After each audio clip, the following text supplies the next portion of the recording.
regarding the red and yellow and dividing states, as well as the paper on the southern Thailand. And also we have the last paper on social cohesion in southern border of Thailand. So these all papers are related in some way or another. I hope all the participants and ladies and gentlemen could contribute in discussion today.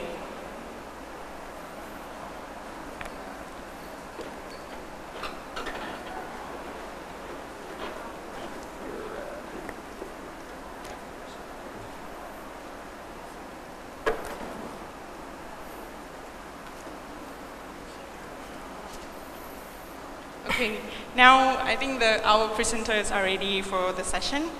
Before we begin, let me introduce you to how we could run this session. From the start, each presenter will spend about 10 to 15 minutes, and then the commentator will give the comments for all papers all together at one time. And after that, if the audience would like to express their comments or ask questions to the presenter, there will be the time for question and discussion. By all means, as far as time concerned, and we are ahead of the schedule, behind the schedule now, please kindly keep the time strict as I announced, 10 to 15 minutes for the presenter. And also, so don't waste the time. So let me begin the session by introducing our first presenter today. Associate Professor Dr. Muhammad Abdul. He is now an academic staff as an assistant professor at the International Islamic University, Malaysia, from the Institute of Islamic Banking and Finance. He will be presenting the paper on Islamic security markets, economic growth nexus, evidence from Indonesia. So please, Mr. Associate Professor Muhammad, please begin. Okay, thank you.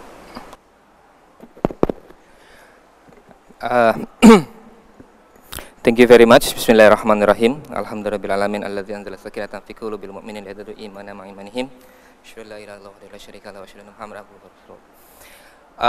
First of all, I would like to deliver my gratitude to the honorable commentators, MC, Dr. Norbert, and also I was told that my commentator will be Dr. Anders. So also the participants and presenters. So I must admit that first time I received the list of the papers, I was shocked because I think I'm the only financial economics paper in this conference. However, refer to what has been explained by Professor Tonesen and also Dr. Anders, that economics variables can be one of the, variable that can affect or give some influence into the society, particularly in the southern Thailand, in terms of the conflicts in southern Thailand. My presentation will be very short. Okay, I will emphasize in the Islamic finance, right, and how it can be related into the one of the solutions in the southern Thailand and Thailand as a whole. Okay, now is what is Islamic finance? So Islamic finance is basically conventional finance. It's a normal finance. It's nothing special with Islamic finance. It's just that Islamic finance is a conventional finance that eliminating components that is prohibited by the Sharia law, by the Islamic law. What are those components? These are riba, gambling, and gharar. Sometimes we refer gharar to uncertainty.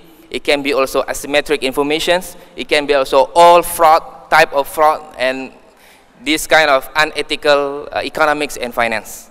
Okay, so this three elements that are prohibited in the Islamic finance. Okay? And the objective of Islamic finance is basically to achieve maqasid al-Sharia, okay, or the objective of Sharia. Okay? According to Al-Ghazali and Ibn Ashur, they explain that we have Sharia have 5 objectives of Sharia. First is the hifzuddin, okay, that whatever we do, whatever a Muslim do, it must to preserve our deen. Okay? It must take care of our deen, okay, the religion. Okay? It must also take care of our life, okay? The hifzun nafs, to take care of our life. It also take care of posterity, hifzun nasl, and also hifzul aql, to take care of our intellectual. It must also take care of our wealth, hifzul mal. Okay? So it take care of everything basically in our lives. So Islamic finance was established to achieve this maqasid al-Sharia, particularly for Muslim.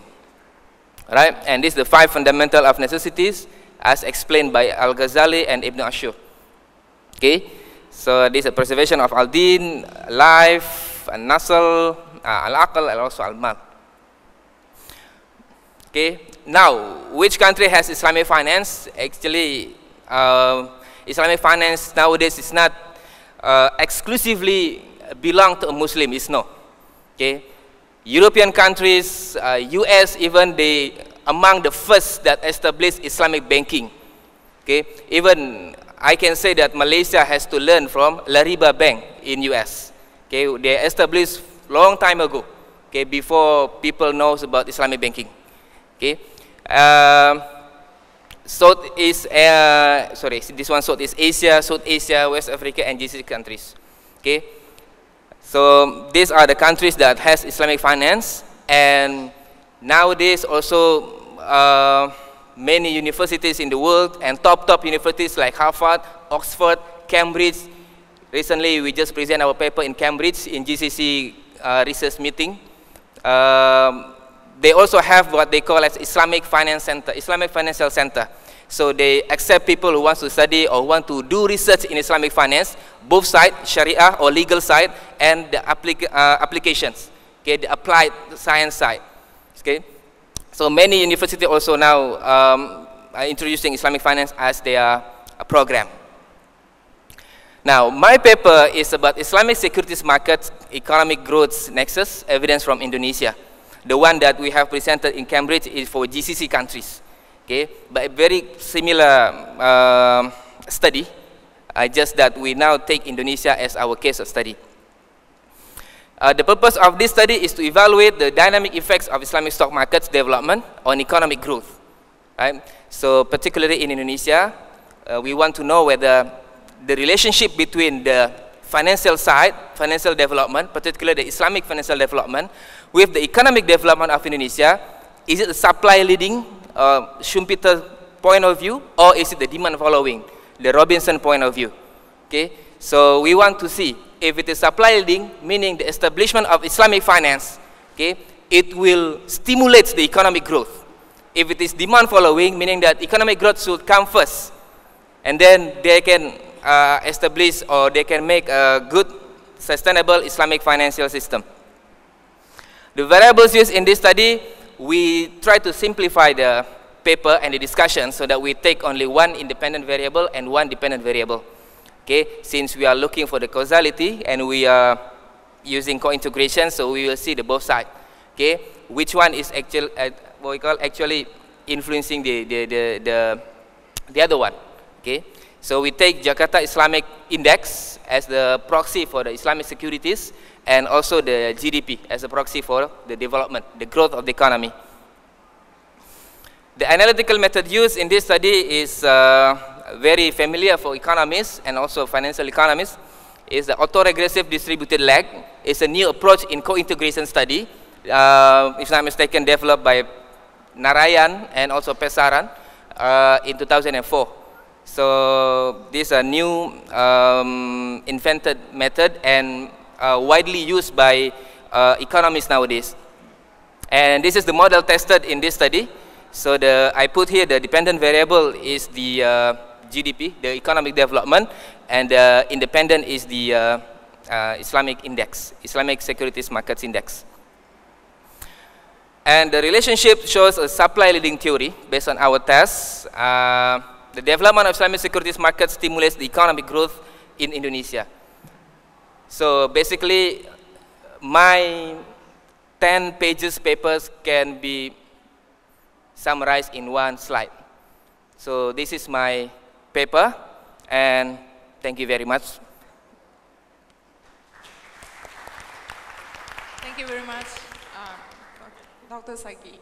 Dr. Muhammad, I think now he has shown the result of his paper as the Islamic security market is significantly correlated with economic growth.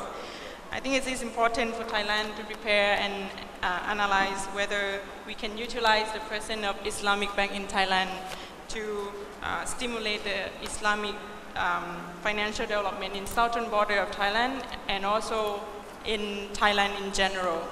So now let us move on to the next presenters. The next paper will be presenting by two presenters, which are Dr. Napisa Waitun-Kiat. She's now a lecturer at Thai and Southeast Asian Study at Payap University. And she will be presenting together with Dr. Paul Chambers, which is the Director of Research at the Southeast Asian Institute of Global Studies from Payap University. His research interests focus on the international politics of Southeast Asian, dictatorships, democratization in Mekong region, and the political economy of less developed countries. While the research interests of Dr. Napisa would be focusing on the emerging democracies as well as the area of electoral politics, party politics, voting behavior, and political institutions. So now I think our presenters are ready. Please. Thank you. First of all, I would love to make a special thanks for Prince of Songkhla University to allow us to present our work here. So, I'm very grateful for any questions and comments afterward, so that we can, have a more developed and cohesive theory that we are doing now.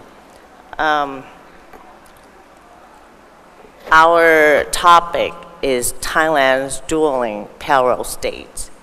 So what is it then, the parallel state? What is the nature of the Thai state? And do elected civilians totally control the state apparatus? And to what extent do quasi-informal structures compete for power in Thailand? And what kind of competition has existed between these quasi-informal structures in Thailand? Okay, now I'm going to talk about the nature and conditions and source of a parallel state. It's a theory part, but I try to make it fun, so don't fall asleep yet. The concept of parallel state is adopted here in order to depict the nature of power relations among the institutions, either state or non-state institutions. So parallel state is indeed a form of illiberal democracy, where formally elected state leadership does not totally control the key decision makings. So what kind of power relations is it when we talk about the parallel state? And what kind of mechanism that helps facilitate or cultivate the existence of parallel state? The answer is the network. So we adopt this concept from Briscoe. According to Briscoe, this network is organically connected to the state and can possess formal political authority, but also informally possess its own institutional preferences outside those of civilian leaders. So, and this, under this condition, the elected state leadership can only solidify its position by acquiescing to the autonomy of the quasi-informal power structure. So, the frailty of formally elected civilian leaders offers an advantage to this shadowy network, given that de facto powers can in many cases manipulate and subvert decision-making through influencing the judiciary, security forces, political parties, and parliament. So what kind of source for parallel state? Does it have to do with a certain political culture? We argue that parallel states tends to thrive well in political culture where there are many patronage connections and powerful traditional elites. And majority of the population accepts this status quo. So I'm gonna have the checklist for the symptoms of parallel state. First, political fragmentation. Second, neo-patrimonialism. Third, prevalence of personalism, clientelism, and stalled democracy. So in the linchpin of parallel state is the quasi-informal structures influence over experts in violence, such as the military, to maximize their interests. Okay, let's change.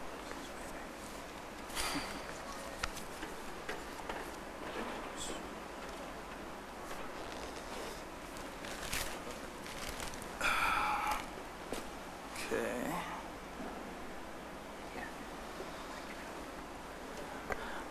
Okay, I'm Paul Chambers, co-authored paper. Now, the traditional parallel state that we deem as present in Thailand has been an arch-royalist parallel state, what we deem the palace plexus. This palace plexus is much more than merely a formal or informal structure. It's not necessarily a state within a state, okay? It can even be the opposite. Monarchical authority is ambiguously vested in the Constitution. It is also unclear exactly how such clout connects to politicians, judges, bureaucrats, and the military. In actuality, the transmission belt of regal preferences is generally made by the Privy Council and leading pro-royalist statesmen to nodes of arch-royalist cliques in the security services, political parties, judiciary, and leaders of ultra-royalist protest movements such as the yellow and multicolored shirts. In sum, the palace plexus represents Thailand's dominant pyramid of power, and its formal ally in parliament has been the smaller Democrat Party. Okay. All right. And next, go on to the next one. Okay. Well, there is an ascendant parallel state as well. And this came into being 2001 with the election of Thaksin Shinawatra, okay, but has become much more felt in terms of informal power since his ouster. Well, though through economic might, sway over the police, and a small number of senior military officers, as well as influence across the red shirts leadership, Thaksin has succeeded in building an informal structure of power which can either support an elected government or work against it.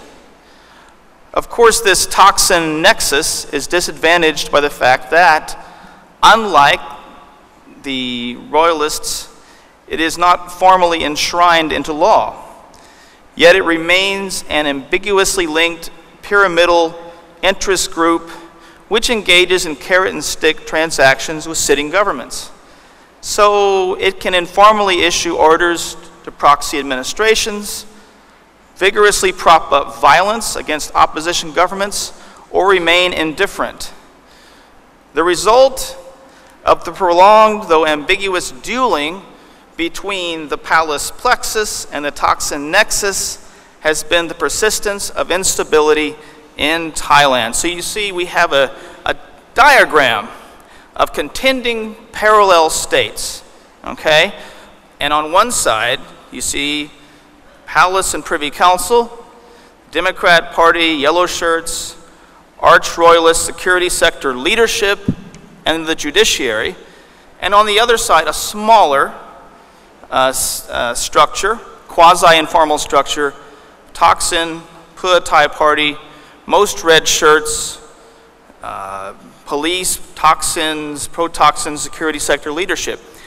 Now, the jousting arena, so to speak, of these parallel states, the transaction arena, is in the legislature of Thailand, formally speaking. Okay? You have different parties in the lower house, and you have different factions in the upper house. Okay, so this is the image we're trying to bring across. Okay, next. Now, we have been discussing the informality of culture, political culture. But what our study tries to do is fuse informality with formality. So political culture and rationality. Okay, it's kind of a difficult dance to do, but we try to make it happen. In examining the contest between the arch-royalists and the Toxinites, political behavior can be seen in terms of rational choice games. Rational choice. In rational choice, interests are fixed, with each player seeking to use an appropriate collection of resources to maximize gains in terms of the most payoffs possible given conditions available while minimizing losses. Such a quest for greater benefits leads to inevitable competition. Okay? Now, one type of rational choice game is called prisoner's dilemma.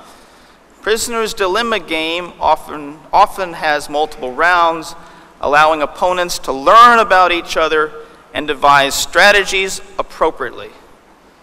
One of the most common strategies adopted is that of tit for tat from Axelrod, 1984. This tactic consists of only two maneuvers: cooperate on the first move, and following the move of one's opponent, do whatever the other player did. So if the other player seeking optimal gains defects after you first cooperate, then you would defect, and the result would lead to political instability. However, if each player cooperates, an iterated period of cooperation, though suboptimal, can be established. So tit for tat can lead to greater insecurity and instability, or through a learning curve, there can be some form of cooperation, though suboptimal. And I tried to diagram this. Okay, the next one, I guess. Okay. Well, so if we look into the application of this tit for tat, we can examine Thailand's recent history. Since Thailand's return to democracy in late 2007, 3 tit for tat games have played out in the country between the dueling parallel states. The first 2 contests ended in spiraling mutual defection and instability, offering few benefits to either side, while the third contest, one of a coalescing bargain, has seen efforts towards some form of accommodation. In Game 1, we're talking about 2008, this period saw an initial but very brief cooperation between the palace and Thaksin when the People's Power Party was elected. But each side immediately defected against the other.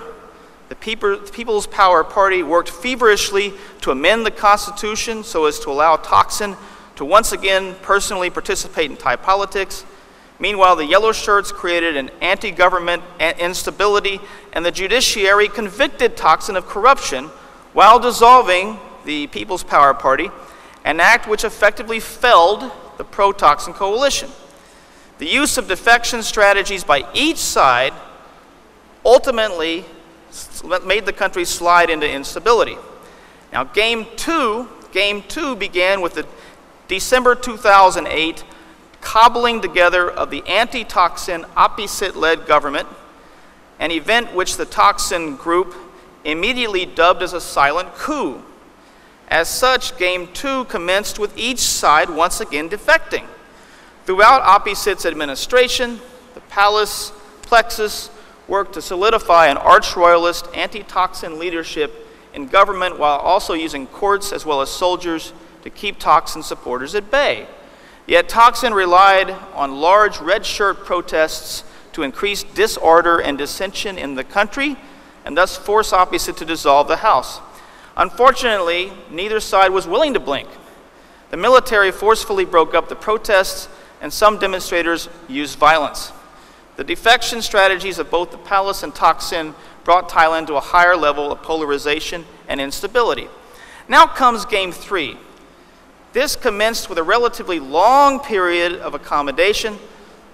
Upon the election of Puatai Yingluck Shinawat, as both sides appeared to reluctantly accept the other in a suboptimal cooperation.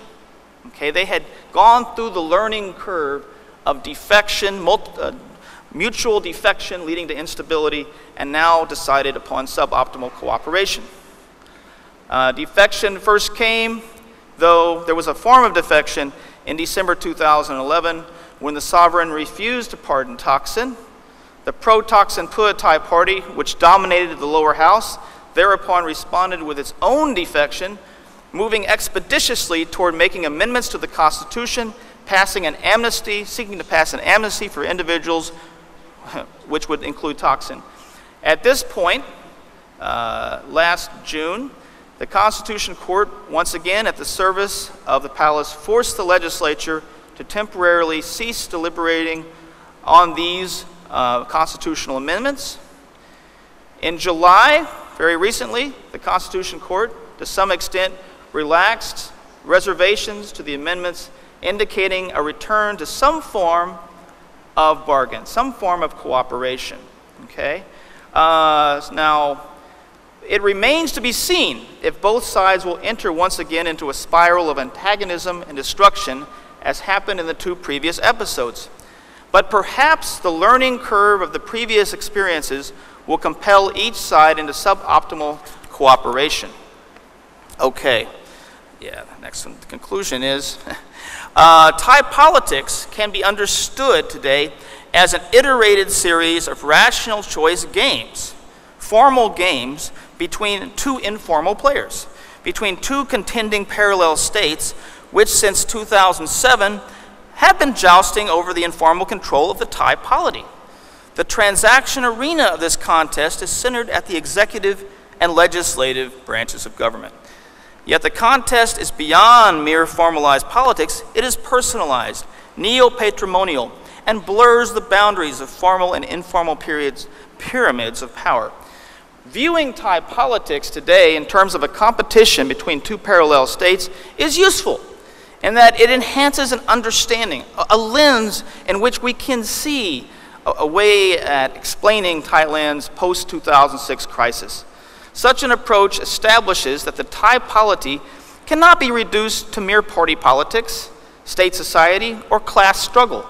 Rather, a focus on parallel states clarifies which actors to focus upon and at which level of analysis. Nor is such an approach hopelessly static. It is always possible for one defecting side to utterly defeat the other, leading to the latter's demise. This would be an instant game changer. Yet in most cases, and so far since Thailand's coup, suboptimal cooperation appears to be the outcome more likely to lead to a stable equilibrium for the country and the players themselves. Thank you. Thank you very much, Dr. Chambers and Dr. Nafisa. It is very interesting presentation, and I think the idea of informality of culture and institution should be dig down deeper more in order to understand the Thai society. So now, let's don't waste more time. We would move more on to the next presenter, which is Associate Professor Dr. Surasit Washira Khajon, who is the Dean of the School of Social and Environmental Development from National Institute of Development Administration, or NIDA. He is now today to present his paper on social cohesion in southern border provinces. So please, Dr. Surasit. Okay, thank you. First of all, I would like to thank you, Prince Songkhla University, that allowed me to present my paper today, especially Dr. Busbong, because I just learned about this conference just last week, and I'm glad that she can put me on the stage here. About my topics today is the social cohesion in the southern border province of Thailand. I'm gonna skip some part because I think you all know where the southern border province is, and also know about the data of the southern border province. Yesterday, a lot of presenters talk about it. Also, the data about the violence. I'm gonna begin my paper here. My main objective of this paper, when we talk about the main cause of the violence of the southern border province, most of us always mention about the inferior of the people there. They always compare, they always say that the people there is inferior in the term of economics, in the social, in the service. But they don't have the empirical data to be the evidence of what they said. In this paper, the main objective is I try to find the empirical data to confirm this hypothesis or this argument that the people in the southern border province is inferior when compared to the national level. And I'm glad that I can find some evidence, and after I got all the data, it confirmed that the people here is inferior to the people in the other province in Thailand. My main objective here is to, first of all, is to measure the overall situation of social cohesion in the three southern border provinces.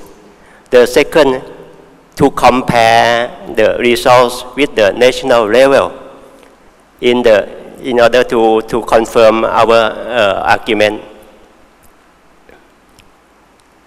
My research framework, I use the social quality framework, which I think is quite familiar with the scholar from Europe, because this concept established in European country, and right now is extended to some of ASEAN countries, and they have altogether 4 dimensions. Right now, in the 11 national plan of Thailand, they already put this concept as the goal of the development in the current national plan already. They include 5. First one is socio-economic security. Second is social inclusion. Third is social cohesion, and then the last one is social empowerment. That means I already got all of the data for these 4 dimensions. But in this conference, I just pick up only one dimension, is the social cohesion, to present to you today. That means I gonna have the other paper and also the world research paper coming soon. The concept of social cohesion is the extent that social relation, value, and norms are shared and accepted collectively. Social cohesion includes trust. Yesterday, Dr. Sisompop already said something about trust of the people in the general trust and trust in specific group. Yesterday, Dr. Sisompop compared the trust of the police and the army. That is the lowest one compared to the other organization. For this research, I focus on four domains of social cohesion. First is the trust. The second one is the other integrative norms and values. And the third is the social network. And fourth is the identity. This survey conducts during February and March last year. And I also compare my results with the national level that King Prachadipok Institute or KPI survey during the year 2009. I bring it together and compare the data that I got from these three provinces with the national level.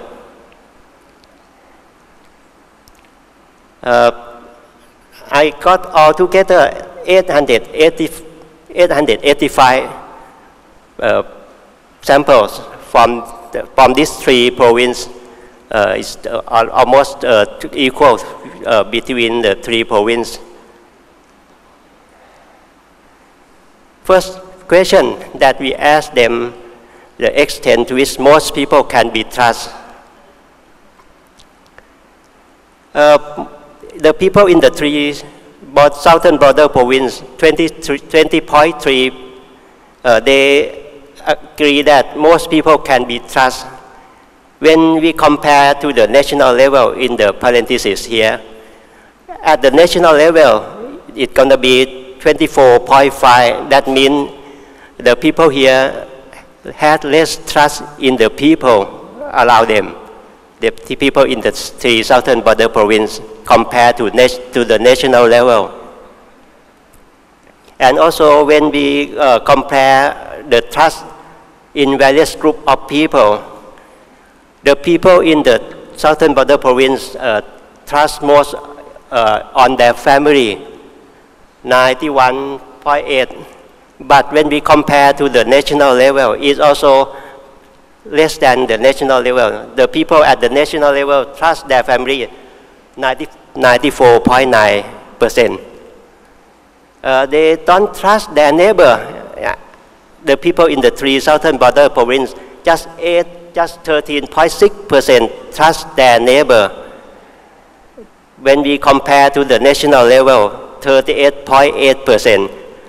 That means the people in the three southern border province don't trust even their neighbor compared to the national level. For the people with the different religion, this is a little bit different. Right here, it seems the people here trust the people with different religion better than the national level. When we ask them about trust in their doctor, 34.7 said that they trust their doctor completely. But when we compare to the national level, 56.4 is difference. That means the people here don't trust their doctor compared to the national level. And also trust in political leader is very low. The people in the southern border province is just 7.6% trust the national political leader. I think it may maybe include Prime Minister Abhisit this morning also. When we compare to the national level, it's 21.4. That difference, that have significant difference. When we ask them the trust on various organizations, that Dr. Srisampop mentioned yesterday that the people have less trust on army and police.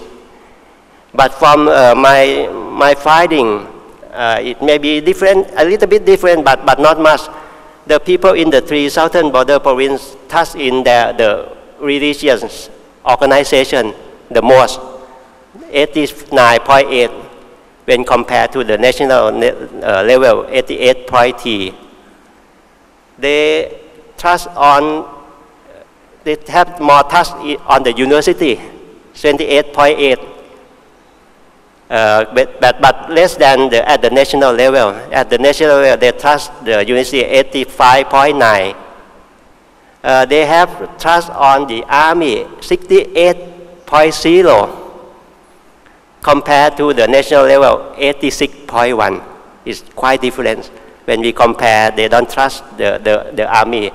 And when we talk about the police is 64.7 compared to the national level, 24.5. That has something different between the people here. And even when about the newspaper, the people in the 3 southern border provinces trust the newspaper just 64.1 compared to the national level, 24.7. It difference. Even the media, they don't touch the media. They don't touch the administration. They don't touch the political party. They don't touch the parliament when compared to the national level. When we ask them about their neighbor, people that they would not like to have as neighbor, the people that they don't want to be their neighbor most is the drug addicts, 84.9% compared to the 90.8% at the national level. They don't want to have the heavy drinker to be their neighbor. They don't want to have the homosexual to be their neighbor. They don't want, but when we compare, it's different. At the national level, they said it's okay, just 23.2 to have their neighbor to be the homosexual. But in the southern border province, it's higher, 40.6. They don't want to have their neighbor to be the homosexual. And they don't want to have their neighbor to be the unmarried couple living together, 46.0 compared to the national level is 12.4. That means allow here I think about the culture is different. When we ask them how proud are you to be a Thai nationality, the people in the 3 southern border provinces says that they are proud to be Thai, 61.8%. But at the national level, they are proud to be Thai is 92.4. That means something. They have some problem about the Thai national identity, the identity to be Thai national. When we ask them about how close or distant from do you feel about the foreign identity, ask them about their identity. They just says that about how close to or distant from you feeling to be my neighborhood. The people here is 28.6%. Would like ask their identity to be there in the neighborhood, but compared to the national level, is 50.1%.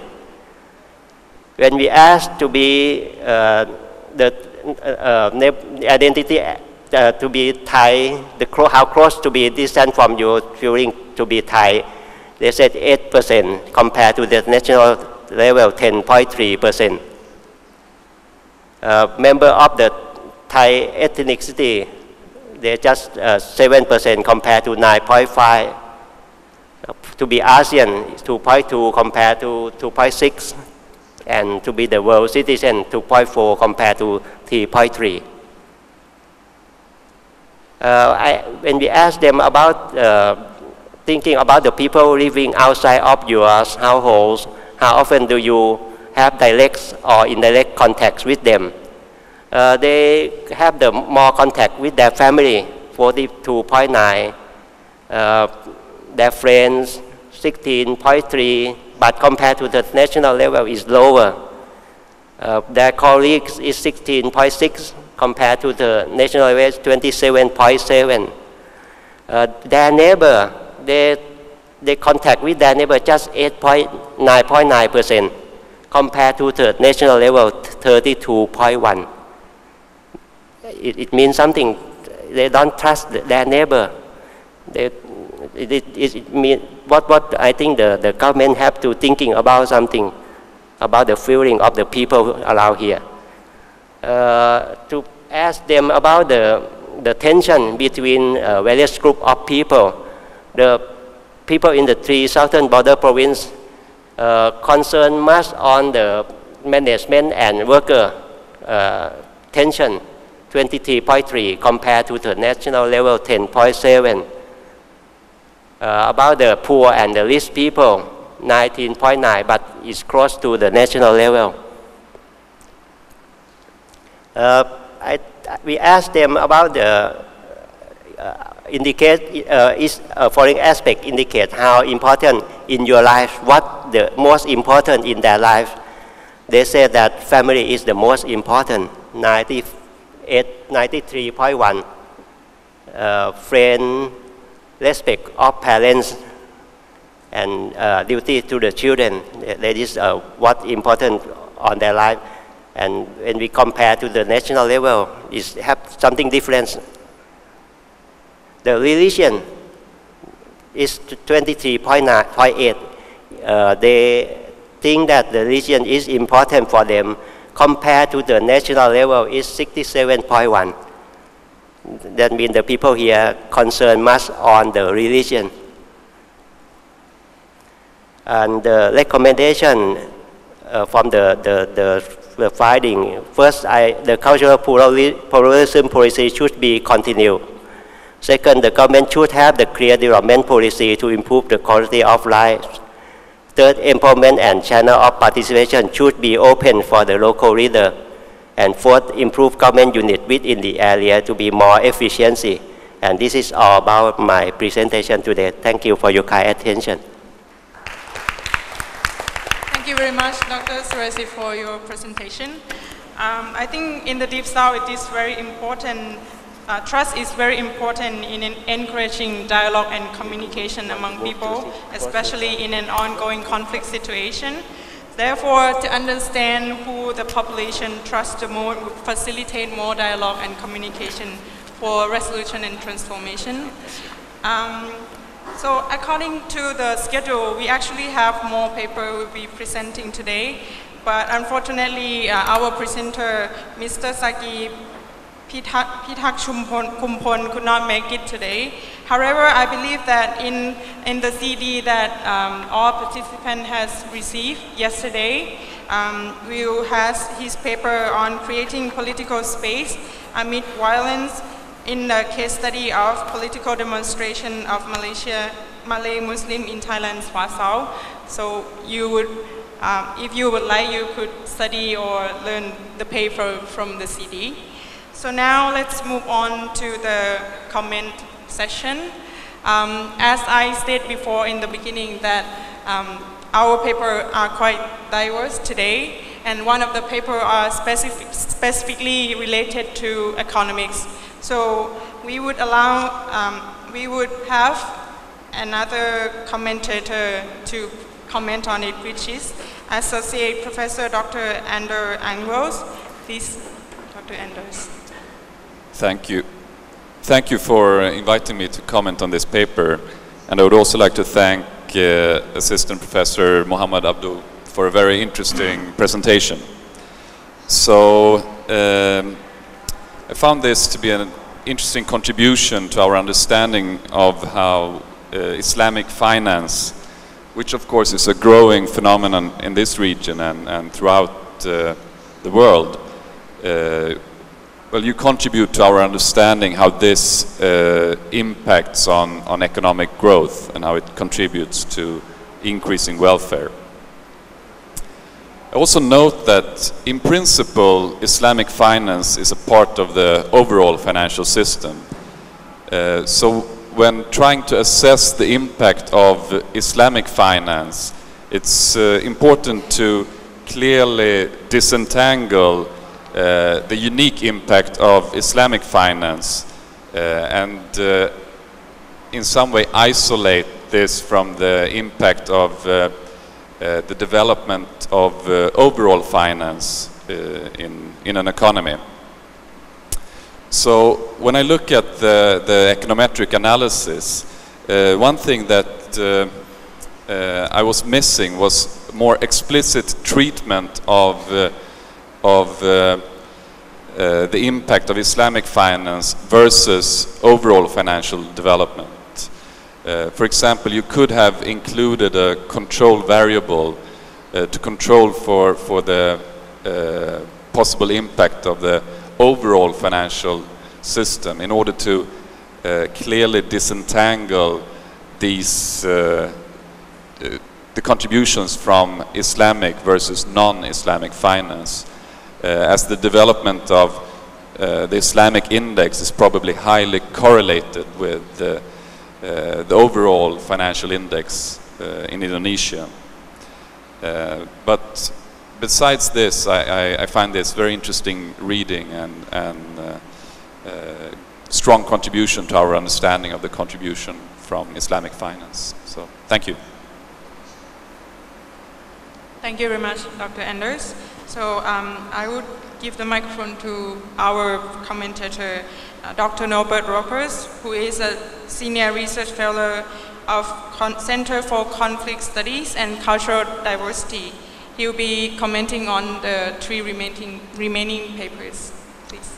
I would like to congratulate the three presenters this morning, as well as the absent author of the third paper, Ajahn Saki, for their presentations, respectively the papers.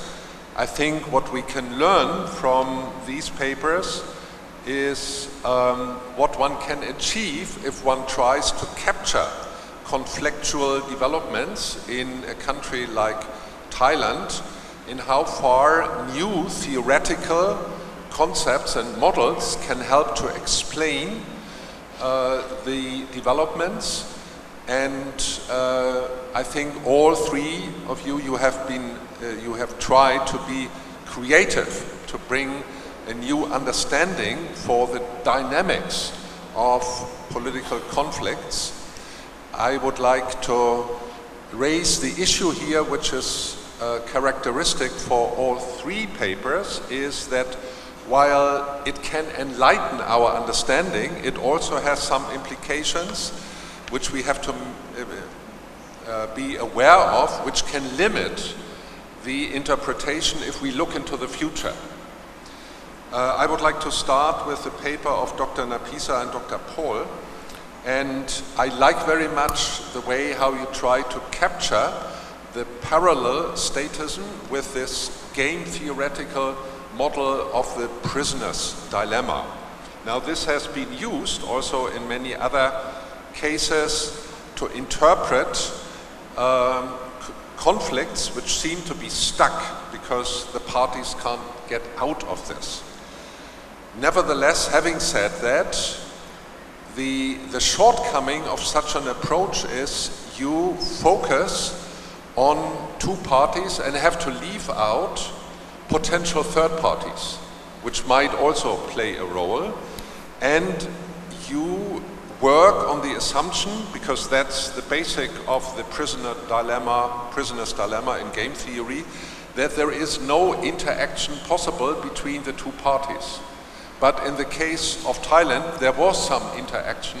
We just heard this morning efforts of interaction which unfortunately failed, and I'm wondering if one would try to enrich the model by also including the possibility that the parties can interact with each other, and how far this would widen the possibility of developing a higher chance that there is a cooperative outcome. Now, anyhow, I think the model worked well to explain what has happened in the three phases you have analyzed over the last 5 years. The question though is, can it be an interesting guide for the emerging new development, where some people describe the new policy approach as that of a light approach? Would light prisoner's dilemma work, or would you not have to include other models to explain that? I personally think that the concept which is now discussed by some colleagues in political science of political settlements as a dynamic concept which develops over time when elites have to rearrange their power structure might be more suitable for future developments.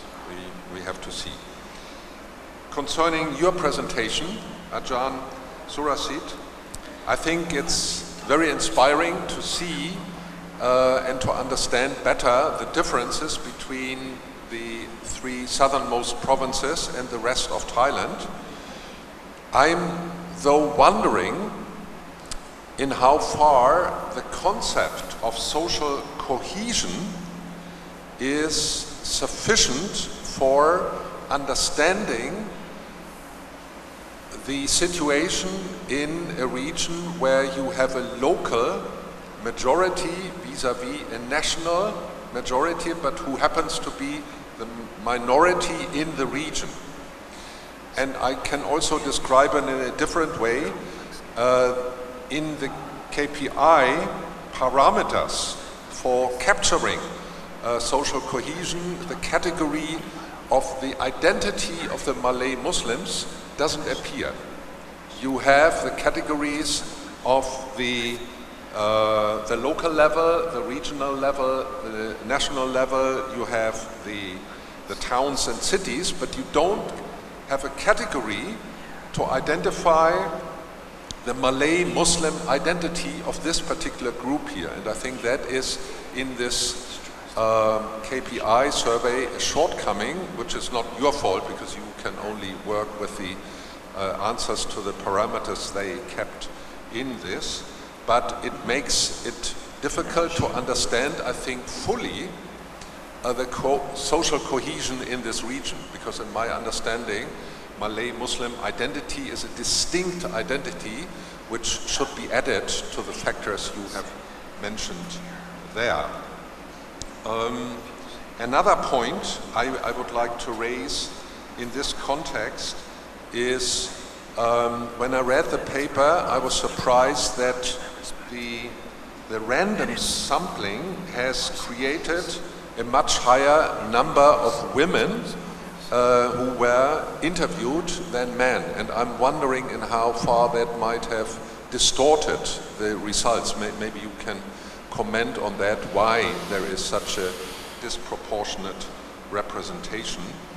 A brief remark also to the paper, which unfortunately we couldn't listen to today, but I would like to make you curious about this paper because it tries to use the concept of space to understand in which way political developments in Thailand can be interpreted with respect to how much space is there to express political dissent. And the underlying argument is the more space you have to express political dissent, the more likely it might be that you move to non-violent expressions of political attitudes than if you don't have the space to express dissent. I can't go more into the details because unfortunately we had no opportunity listening to that paper, but please read it, it's quite interesting. Thank you. Thank you very much, Dr. Nobus, for the very thought-provoking comments. So now the presenter will be responding to the comments. Okay, all right.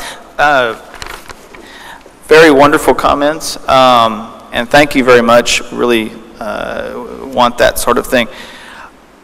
It's a double challenge that we had for our paper. And one of the challenges was to depict, what are these units? How do we visualize these units?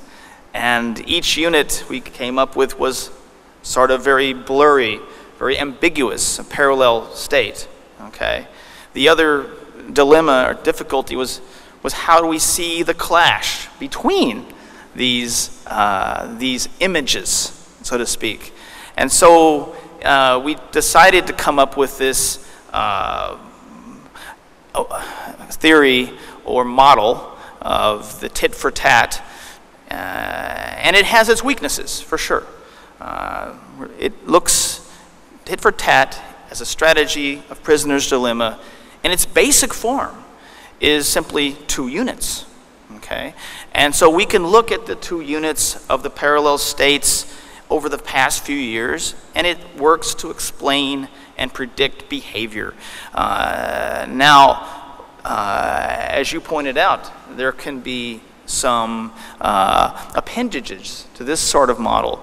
A new player could come along to complicate matters. Okay, but what we've tried to do is simply at least look to explain what happened in the past, and in that respect, this is a very parsimonious model.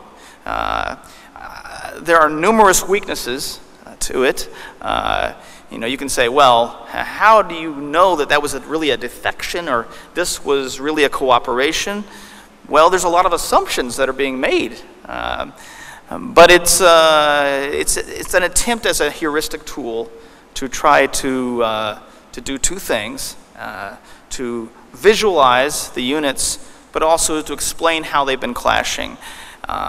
There is no, another thing, there is no value added to this. We don't have any predilection toward either side, but simply to cut through to understand what is happening and what's happening now in the present with the Yingluck government. Why is there an accommodation? One appendage which could be added and which we tried to get to, but 15 minutes is not very much time, we understand, is to create a more complicated game within a game. And this is something which Susan Strange has come up with, that is the coalescing bargain. Okay, whereby you have an accommodation of sorts, but within that accommodation, there are minor games being played within it. Okay, so with regard to Thailand and their Yingluck, we'd say, well, okay, the king did not give a pardon to Thaksin. Okay, so now Thaksin will try a sort of a sub-move to begin constitutional amendments. And there's a sort of a nested game, as George Sibelius talks about. So ultimately, there is room for appendages to this concept. Thanks.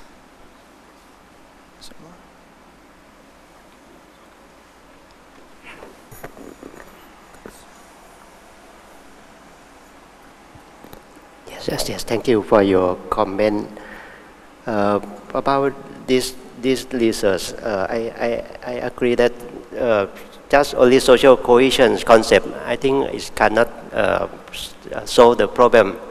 I think we have to have the other concept to build together, because the cause of the violence in the southern border province, I think, as I think we all of us agree that it's not come from any specific cause. We have to correct or integrate the measure or the solution. This is just the beginning of my research. I think I have to extend or improve a lot. I think I have to improve a lot. But at least I list the goal, the main objective, that try to find some empirical data to confirm what we believe, that the people here is inferior to the other the people in the other province in Thailand. But I think I try to just list that main objective first, before we can extend to the other perspective or the aspect. And this research have several constraints. First, it's very difficult to do the survey in that area. I tried several methods to collect the data. Finally, I think it has a lot of problems within the data also. But I think also the indicator, I think it's not cover all of I think the thing that we have to, I think is the beginning, and I think I have to extend more and try to use the other method to collect the data to improve the research. But I thank you anyway for your comment.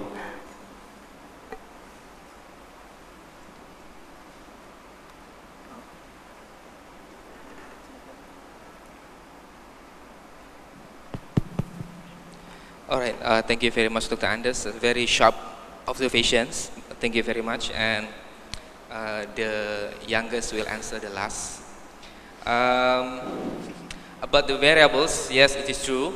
In our other papers, we incorporate the conventional what we call Islamic securities, and also we incorporate other variables, not only the Islamic securities. This paper is what we call is about 1 week before the what we call the due date of the submission. So I'll try to do whatever I can with the explanations.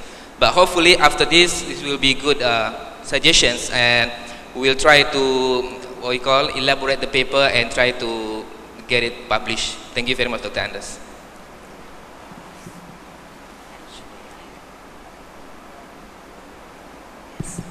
I would love to add with regard to your question.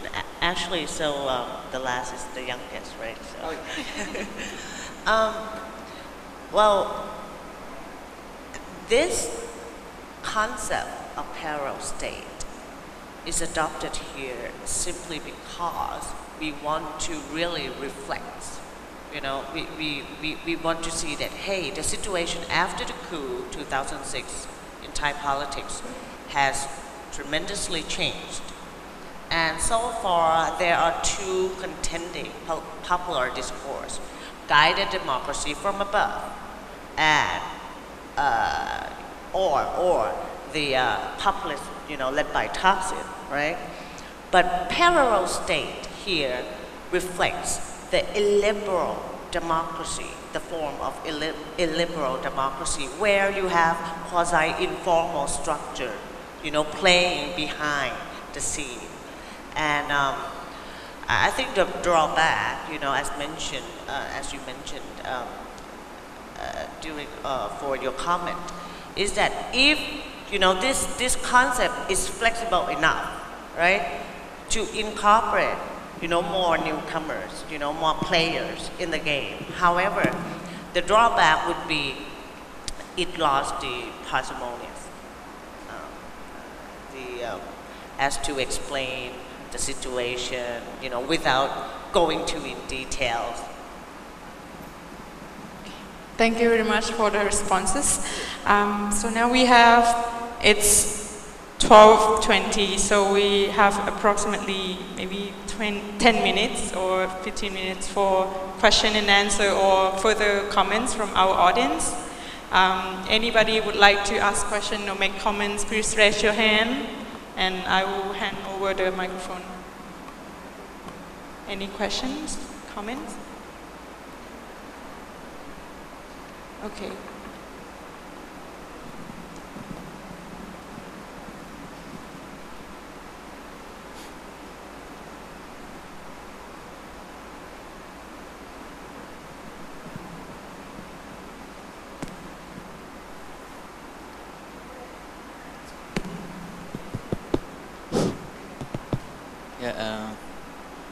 My question that the last speaker of the session, that last presenter, in your survey when you mentioned that lack of trust to their local authorities and a high trust to religious organizations. Did you mention specifically, or did you give the definition religious organization in your survey list when you asked local people, or just you mentioned religious organization? Because I'm wondering to know that did you mean by religious organization that formal organization which approved by Bangkok and has a office in Bangkok, like formal organization, specific Thai name for that, yeah? And or did you mean the local leaders? It's a broad meaning, religious organization.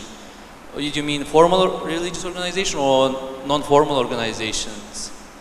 And the second one, it's also related to this, that when you were presenting, you said that in some places you said it's maybe lack of trust because of cultural or. So I'm wondering also, please, could you clarify? Is it because lack of trust because of the long-term, impact of that policy done by capital, or is it culturally local people here more culturally not so open for outsiders? Is it because of the side effect of such politics, or is it culture? Thank you. This survey, the questionnaire and the indicator mostly come from European, and we just adjust a bit to be used in the Thai context, and have a lot of difficulty for the sample to answer. I accept this because this is the international survey, but I use the same questionnaire to use for the people here. Some of the people, some of the question maybe they cannot understand quite well, but some I think they can answer.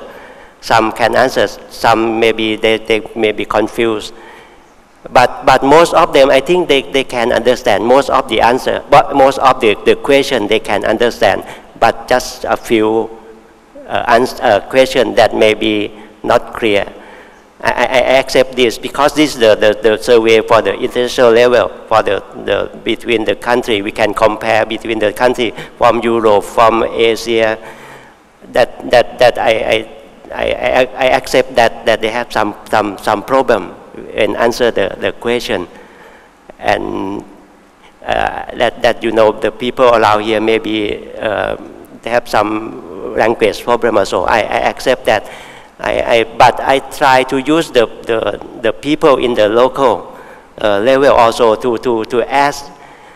Finally, I use the student at the health in Yala province is public health college in Yala province. That I use the student to collect the data for me. That I think about the language they can explain a bit with their own community.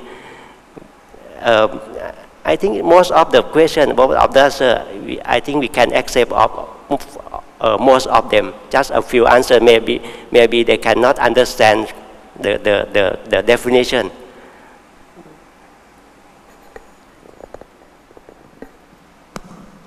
Any more questions? So.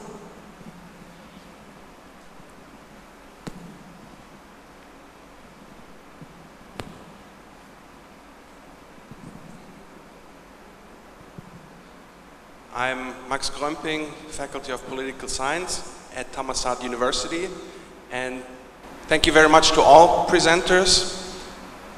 It was very enlightening indeed to listen to your presentations. I would like to address a question to Paul and Ajahn Napisa, because two aspects of your paper really fascinate me. The first one, to bring in the concept of the parallel state, which I don't want to comment on because it's new to me and it's just fascinating. Then applying this in sort of a game theoretic prisoner dilemma scenario, I just wonder how how cohesive your two players in this game are. Are their preferences really, or no, sorry, let me rephrase. You listed in the two pyramids actually different groups that together form these two parallel states. And I wonder if the preference of these groups are really aligned with each other. In other words, does the more elite portion of one of these parallel states maybe have different preferences than the mass portion of it, or the portion of it that engages in street politics? And if the preferences are not the same, would that influence the outcomes of the prisoner's dilemma, or of the game that is being played in your analysis? I just want to actually agree with Norbert as well, that it might be useful to bring in maybe a third or more players, or if not that, to bring in a third-party threat, such as a more hardline faction of the military that puts pressure on the Abbasid government at that time, because they are threatening another coup if you don't clean up the streets and make sure that order is restored. So I would like to mention a paper to you later that might be helpful in that regard. I just came across this. Thank you very much. Thank you very much.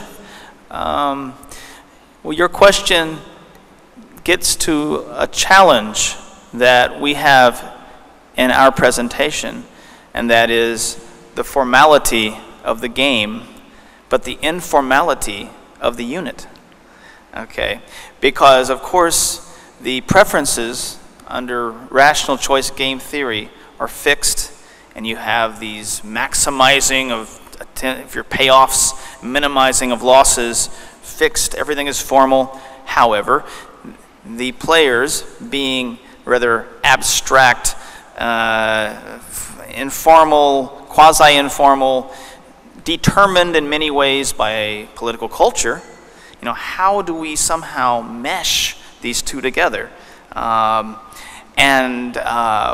what we've tried to do is look at it on different levels, okay? So the parallel state is at one level, and the other parallel state are on one level, but the game is up here in the macro level, okay? So that way we don't somehow try to blend two totally opposing conceptual images together, which would not work. And so that's the idea. Each of these actors, okay, are in themselves power distributions. Okay, the military, the Privy Council, and the traditional institution is a sort of a power concentration that's combobulating. Okay, and of course it's verticalized at the top. And we see on the other side this same sort of a semi-parallel state of Toxin and his, but they each have their preferences, which are to maximize their interests, clearly. So that's why we have sort of a two-step approach to this study. The first step is sort of micro in the sense of understanding the parallel state, but the other is the big picture of the game. So that's what I would say. Thanks. I just want to add, to Paul's answer, that do not forget that parallel state really going to take place and thrive well in a certain political cultural context, right? Meaning that if the parallel state, would occur in the country where, patronage, connections, and traditional elites, still being a key man or key actor in the system, and as well as the majority accept that, that the fact that the elite, will control and, make a key decision making for the country. So this is kind of a blend between the rat choice and the political culture. Okay, great. Okay, thank you very much. So any more questions? We can take a couple more questions. My question will be directed to the professor from NIDA, just on social cohesion. I'm just wondering, when you look at the data, did you also look into segregated data as in gender perspective or age group? So, because it will be interesting to see the number and lack of trust between age group and also men and women as well. Thank you. Okay. Yeah, I will do that later. To compare between different age, different religions also. I try to prove something. And right now, at the time that I finished this paper, the data that I compare from the KPI is just from their report. But right now, I just have a chance to ask them to bring all the data they have, and then merge together to prove some significant difference between these two data, and within each data also. I think maybe next conference I will present for more complicated, and I will do that soon. Thank you very much. Thank you. Maybe I should take one more question if there are any. Thank you. My name is Barbara. I work with the UN, United Nations in Bangkok. I have one comment to Chambers and Napisa and one question for Dr. Suraset from NIDA. The first comment, well, you mentioned that the prerequisite to have parallel states is the presence of patronage system and this power relations with an elite having a certain influence, which yes, I completely agree. But on the other hand, I think that the emergence of this new parallel state, which at the head you see headed by Thaksin, is actually a reflection of a disgregation or at least a deterioration of that patronage system that has been characterizing Thai politics. So I think it would be interesting to see how that fits in this, in the way, yes, you have been looking at Thai politics since 2006. That's just a general comment. The question for the professor Anita was, if I capture well the numbers when you were presenting the results of the survey, I noticed that there was quite a difference between the results at the southern provinces and the results at the national level, where it came to source of tensions between young people and an older generation. I'm not sure, because there was a quick glimpse at the slides, but if I looked at the number correctly, that would be interesting, I think, to explore further, and would be interesting to know if that's been done or not. So basically it seems to be much higher, the perceived tensions between generations basically in the southern provinces compared the national level. And if that's the case, what does it mean in terms of the social situation in the southern Thailand? Thank you.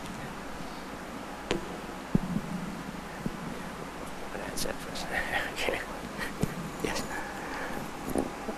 Yeah, the objective of my paper here, I mentioned earlier in my presentation that we always argue that the main cause of the problem in the southern border province is come from the inferiors or difference between the situation or their quality of life for the people in the southern border province when compared to the other province, and I just try to compare it. If we can find that, they have some difference in all aspects, in socio-economies, in cohesion, in inclusion, in empowerment, especially in empowerment and socio-economic. I think it's very important. If we find that the people here is inferior when compared to the other province, It means that if the government would like to solve the problem here, they don't need to send the army force to operate in the area. They just improve the situation, improve all the situation, economic situation, social situation, service situation for the local people. If the situation is better, I think that the situation or the violence should be decreased. I think what I mentioned here is quite related to Prime Minister Abhisit said this morning. We have to improve the situation, not just only send the army to the force to solve the problem. We have to try to develop the situation of the people here to be improved. If we can do that, I think the situation, the violence in the southern border province, gonna be decreased. Yeah, that's what I can say.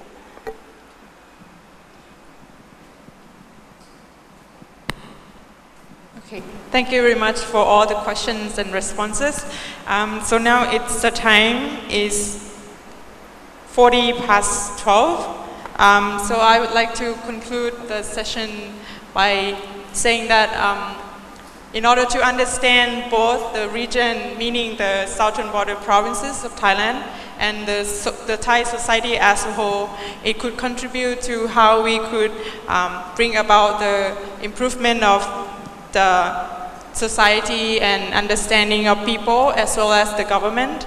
And as this conference is relating to us in country, it would be interesting if our neighbors could understand the situation in our country, and also our country, our population could understand the ASEAN countries as well. So please give the big round of applause to our presenters and the commentators. So I would end this session for now, and the lunch should be ready soon, and the next session should begin around 1:15. So thank you very much for attention today, and see you later. Thank you. So nice to meet you. Nice to meet you. Yeah.